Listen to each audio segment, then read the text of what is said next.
మనం ప్రతిరోజు పఠించే హనుమాన్ చాలీసా అసలు జైలు గోడల మధ్య పుట్టిందని మీకు తెలుసా? మొఘల్ చక్రవర్తి తులసీదాస్ గారిని బంధించినప్పుడు జరిగిన ఆ అద్భుతం ఏంటో ఈ వీడియోలో చూడండి. ఒకసారి వారణాసిలో చనిపోయిన ఒక యువకుణ్ణి తులసీదాస్ గారు రామనామంతో తిరిగి బ్రతికిస్తారు. ఈ వార్త ఢిల్లీ బహదూర్ షా వరకు వెళ్తుంది. ఆయన తులసీదాస్ గారిని పిలిపించి, మీ రామనామం అంత గొప్పదైతే ఇప్పుడు ఒక శవాన్ని బ్రతికించండి అని సవాల్ చేస్తాడు. దానికి తులసీదాస్ గారు, జనన మరణాలు ఆ దైవ నిర్ణయం, నేను కేవలం రామభక్తుణ్ణి మాత్రమే అని వినయంగా చెబుతారు.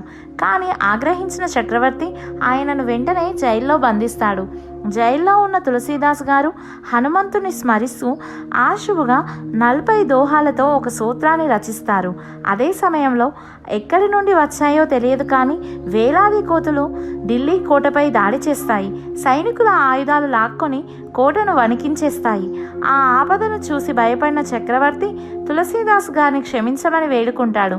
అప్పుడు హనుమంతుడు ప్రత్యక్షమై, తులసి, నీ సూత్రం మాకు ఎంతో నచ్చింది, ఏం కావాలో కోరుకో అంటారు. ఈ సూత్రం లోకక్షేమం కోసం ఉపయోగపడాలి, దీన్ని చదివిన వారికి మీ రక్షణ ఉండాలి అని తులసీదాస్ గారు కోరుకుంటారు. అలా పుట్టిందే మన హనుమాన్ చాలీసా. మరి మీరు ప్రతిరోజు హనుమాన్ చాలీసా పఠిస్తారా? మీ భక్తిని జై హనుమాన్ అని కామెంట్ చేయండి. జై శ్రీరామ్.